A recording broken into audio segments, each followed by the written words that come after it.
I spent 27 years in grocery retail, and the olive oil shelf was the one I understood the least for the longest time.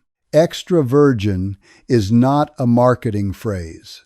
It is a grade with a legal definition, and it is the only thing on that shelf that a bottle can quietly stop qualifying for, while it sits there waiting for you, unopened and undisturbed. Nothing on the label changes. In 2016, Italy's competition authority fined a group of major brands nearly €1 million for selling oil labeled extra virgin that laboratories graded as ordinary virgin. At least 2 of those names are sitting in American kitchen cupboards tonight. I am walking through 17 olive oil brands I do not buy, working up from the oldest evidence to the ones a government actually fined, and then the 8 bottles I put in my own cart. Before I name a single brand, I owe you the same thing I would want if the positions were reversed. I am going to tell you where these numbers come from and what is wrong with them. There are 2 bodies that have publicly tested olive oil sold in American stores, and both of them have a problem. The first is the UC Davis Olive Center and Quote, which tested 19 brands off California shelves in 2010 and published the names. That report is where almost every olive oil video you have ever seen gets its material. It has 2 weaknesses that nobody mentions.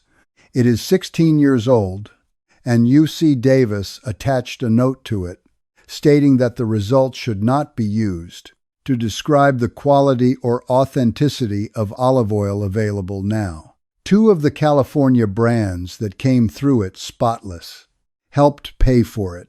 The second is the North American Olive Oil Association, which is a trade group. Their members sell the oil. They commissioned the largest testing program ever run in this country and had a Yale biostatistician design it, DW, which is more than the industry usually does, but the money still came from the industry.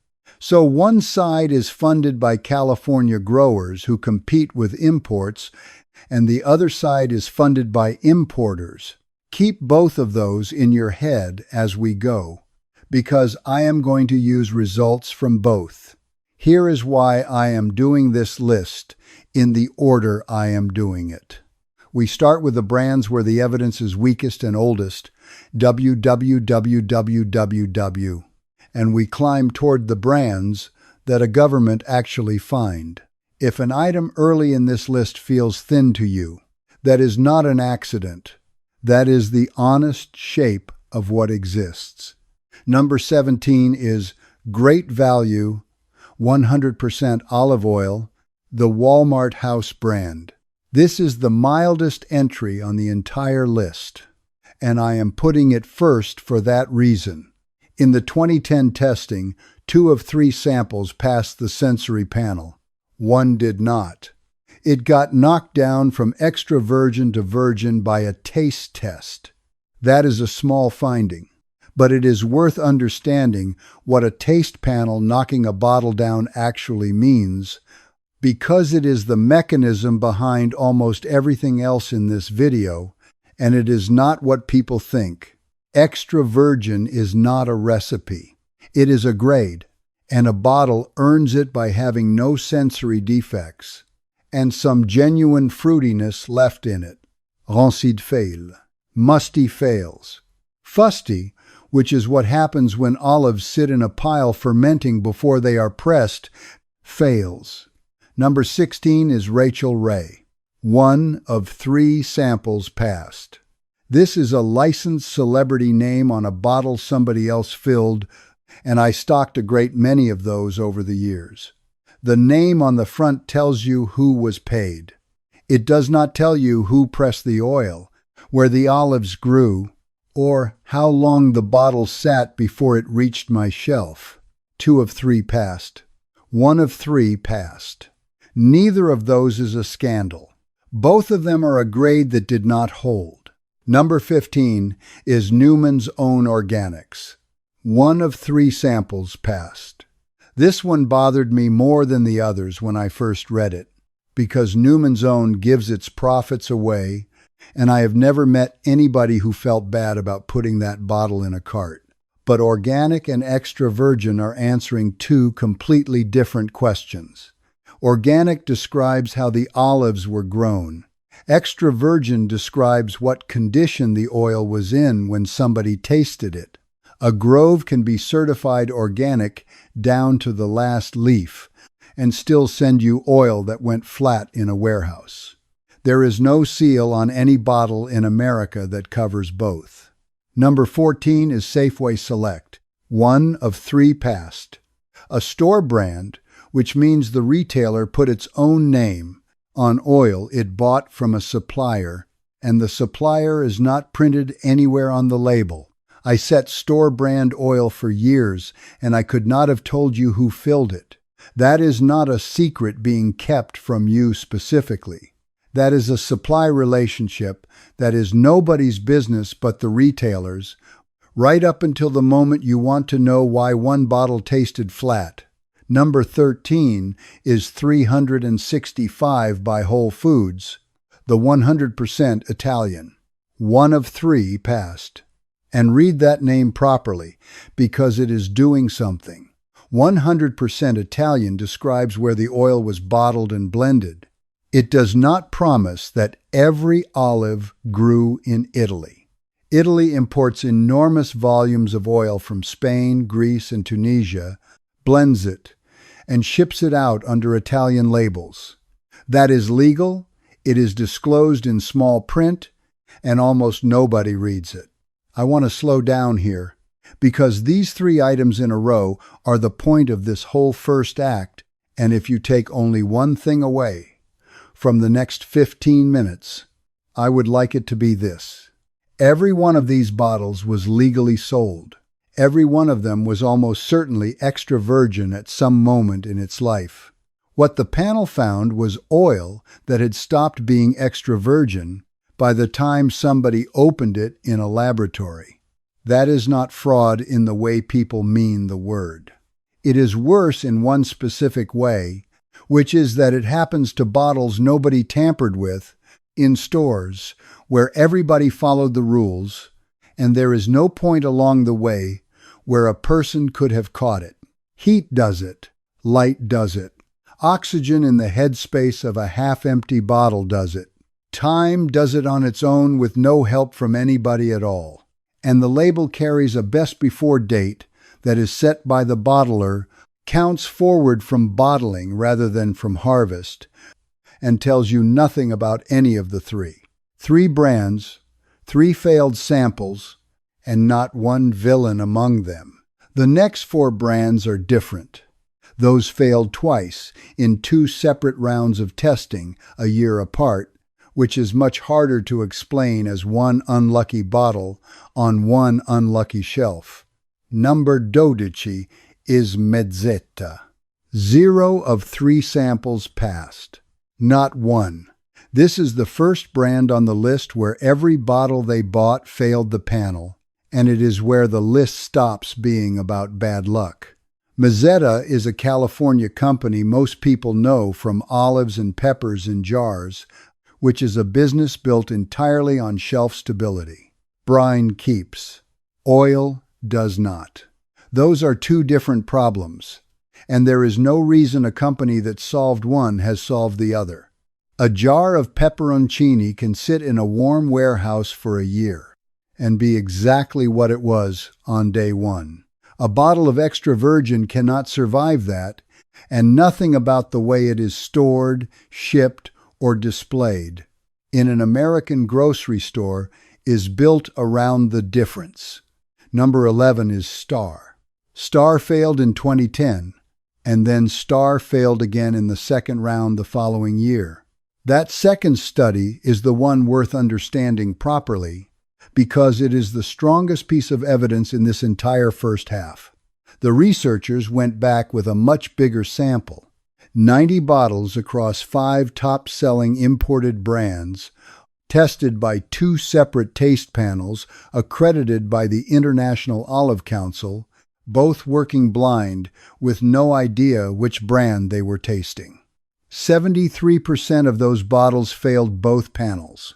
Not one panel, both of them independently on the same bottle.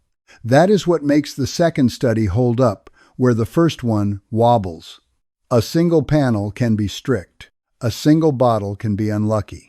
Two accredited panels agreeing on 66 out of 90 bottles is a pattern, and it is the reason these next four names sit above everything I have said so far. Star was one of those 5 brands. So were the next 3 on this list. Number 7 is Colavita, one of 3 in the first round, and then part of that same 73% in the second. Colavita is the bottle people reach for when they have decided the cheapest one on the shelf is beneath them, but they are not ready to spend $20. It sits in exactly the middle of the aisle, and it always has. I moved a great deal of it. That middle position is the most expensive real estate on the shelf, and it is bought, not earned. Eye level between the budget bottle and the premium one is where a shopper who has decided to trade up lands without thinking. Number 9 is Pompeian. 0 of 3 in the first round. Also one of the 5 in the second. And here is where I have to be fair to Pompeian specifically, because they did something the others did not. Pompeian went and got their oil certified under a United States Department of Agriculture quality monitoring program, which involves actual sampling and laboratory testing of what is on the shelf. That is a real response to a real criticism. Whether the bottle in front of you today reflects that is a question I cannot answer from a 16-year-old study, and neither can anybody else who is telling you otherwise. 0 of 3 in a study older than some of the people watching this, a company that responded by paying for testing. Both of those things are true at once. Number 8 is Filippo Barrio. 1 of 3 in the first round. The 4th of the 5 brands in that 73% figure. Filippo Barrio has been in business since 1867, and the man on the label was a real person who really did press oil in Lucca.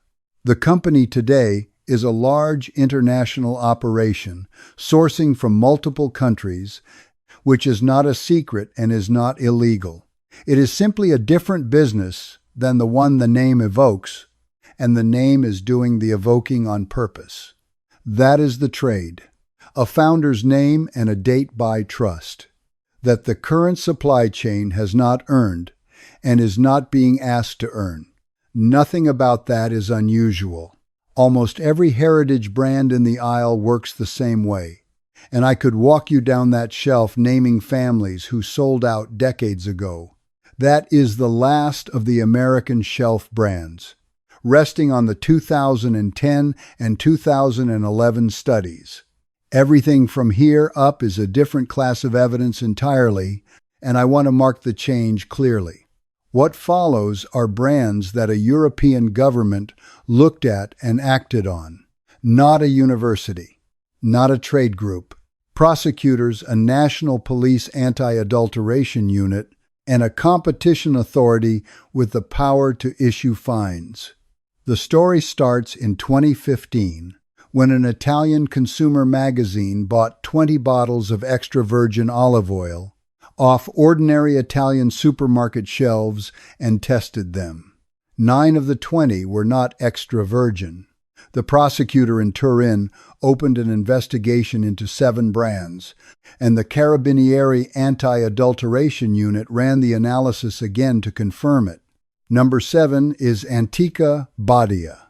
This is the house brand of Eurospin, an Italian discount chain, named in the Turin investigation. Number 6 is Santa Sabina, also named, also part of the same round of testing. Both of these are discount private labels, which matters more than it sounds. A discount chain does not press oil.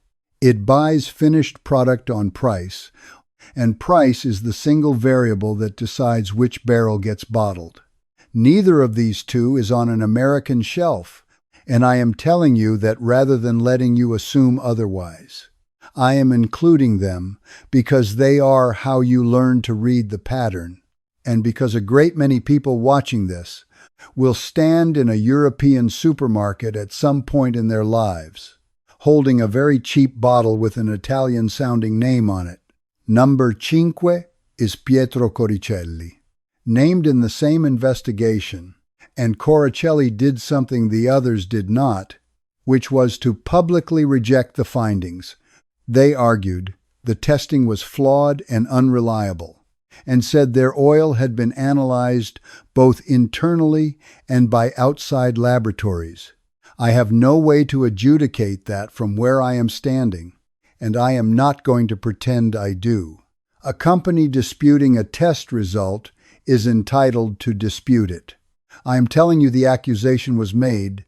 The police confirmed the original analysis, and the company denied it. 7 brands investigated, 9 bottles out of 20 failing, a police unit repeating the work. And then the part that actually cost somebody money, which is where the last 4 names on this list live. In June of 2016, Italy's competition authority finished what the prosecutor started and issued fines totaling close to €1 million. The finding was not adulteration. Nobody found seed oil.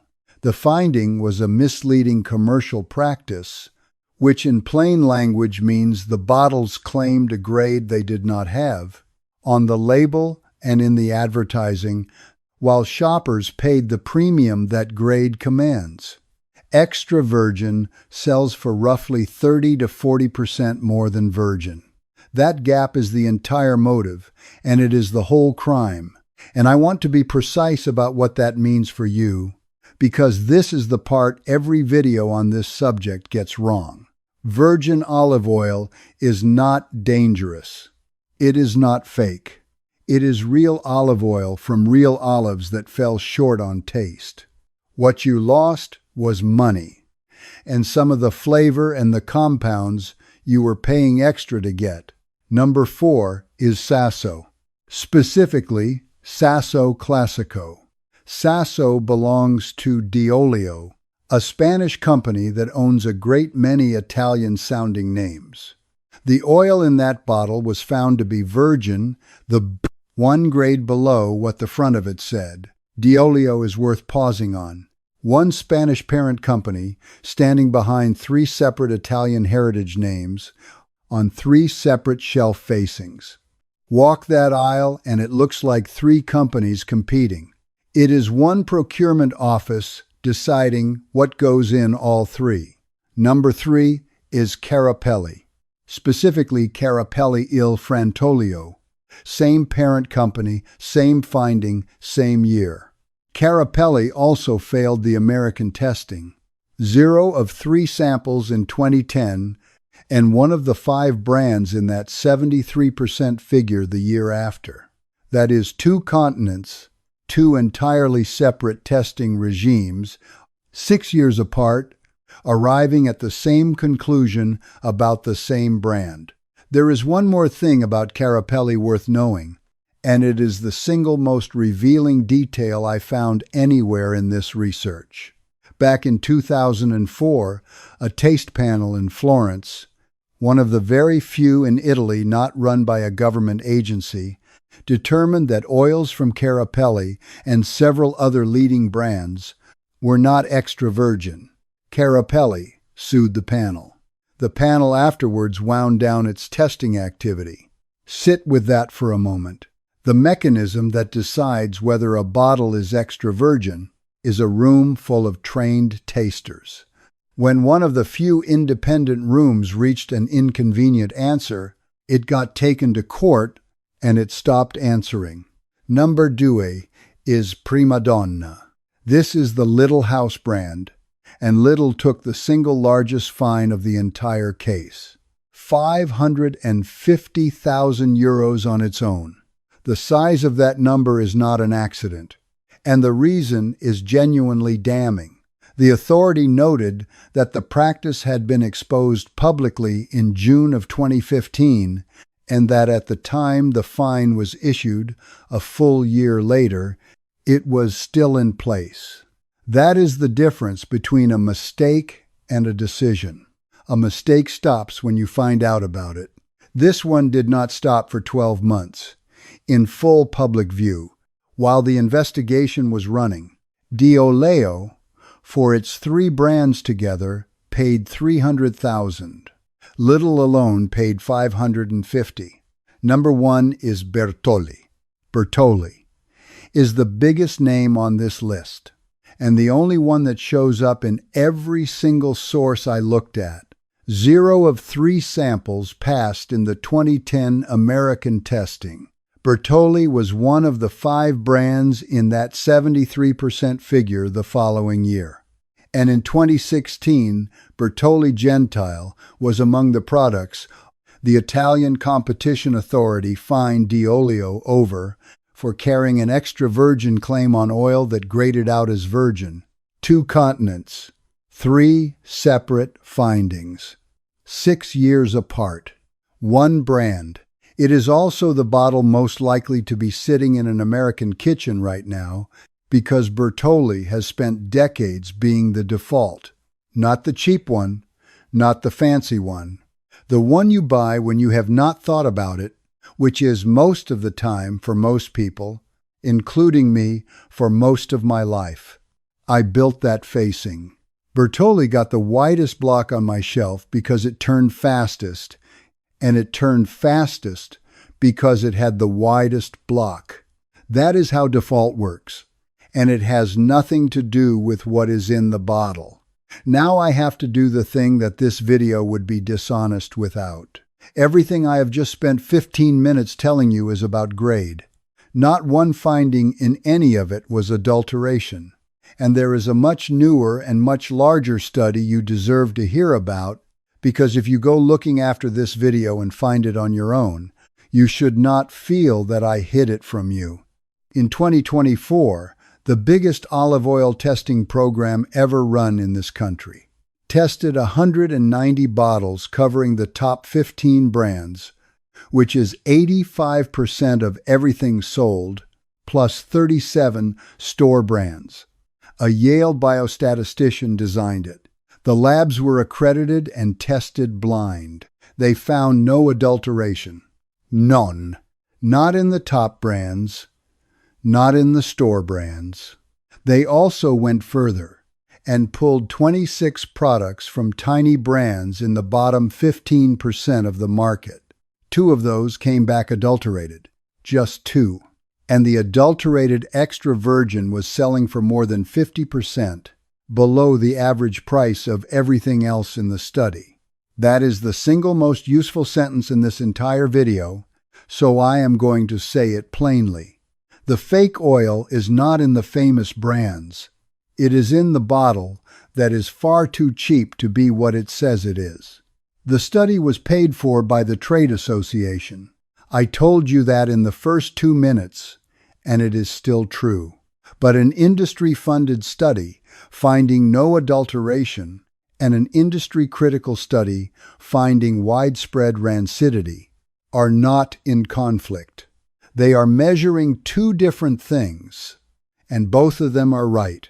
So here is where that leaves the 17 brands I just walked you through. Nobody is putting sunflower oil in your Bertolli. What they are doing is selling you a grade that the bottle stopped meeting somewhere between the press and your kitchen, dies in a tuelamondation 220 Cs, and charging you the premium for it anyway. Which brings me to the 8 bottles I actually buy, and the one thing every single one of them has that none of the 17 do. Every one of the 8 bottles I am about to name has a harvest date on it, a third party checking it, or both. That is the whole test. Everything else is decoration. Let me explain what those 2 things actually do, because they are not the same and most people conflate them. A harvest date tells you when the olives came off the tree. That is the only date on a bottle that means anything. The best before date is set by the bottler, counts forward from the day it was filled, and stays exactly the same, whether the oil inside was pressed last autumn or 2 autumns ago. A harvest date is the producer telling you the age of the thing you are holding, which is the one number that determines whether it is still extra virgin. And notice which producers print one. It is never the cheapest bottle on the shelf. A harvest date is a company voluntarily giving you a reason to put the bottle back after a certain point, and only a company confident about its turnover does that. Third-party certification tells you somebody other than the seller opened a bottle off a shelf and tested it. There are 3 worth recognizing: the California Olive Oil Council seal, the Trade Association certification, which involves random supermarket purchases, tested at least twice a year at accredited labs, and the Department of Agriculture Quality Monitoring Program. Now the honest limitation, and this one matters. The Trade Association seal is run by the same body that funded the study I told you about. It is the industry checking the industry.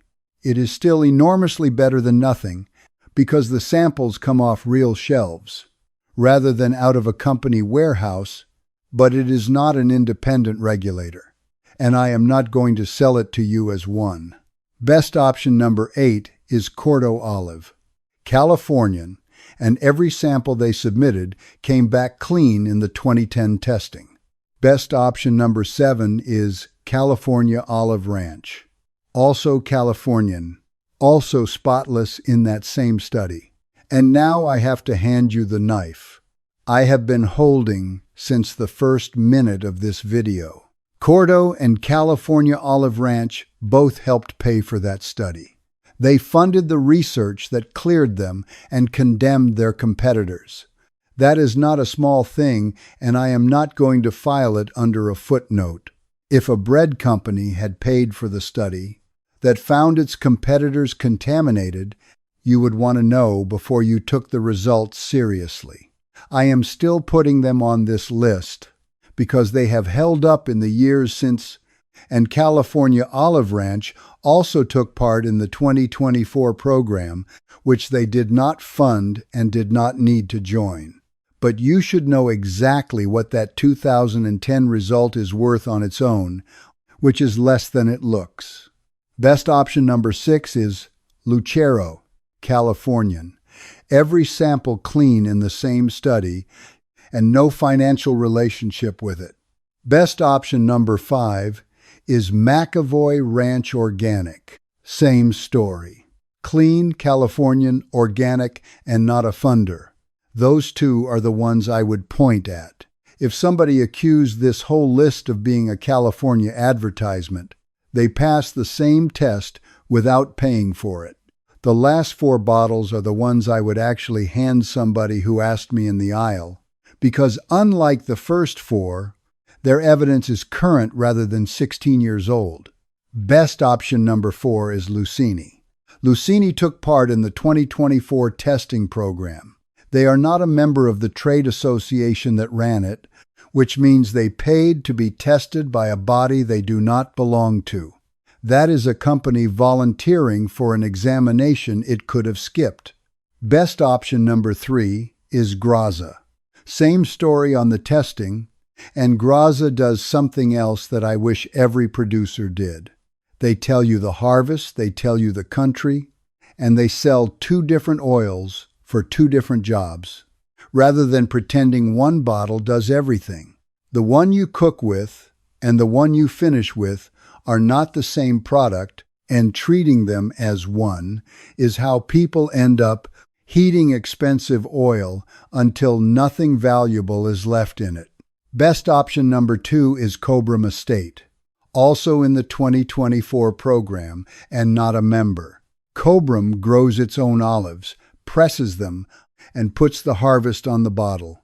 Their Australian and Californian groves sit in opposite hemispheres, so somewhere in that range there is always oil from a harvest that finished a few months ago. Best option number 1 is Kirkland Signature Organic. I am putting Costco at the top of this list, and I want to explain why, because it surprises people. In the 2010 study, 14 imported brands were tested.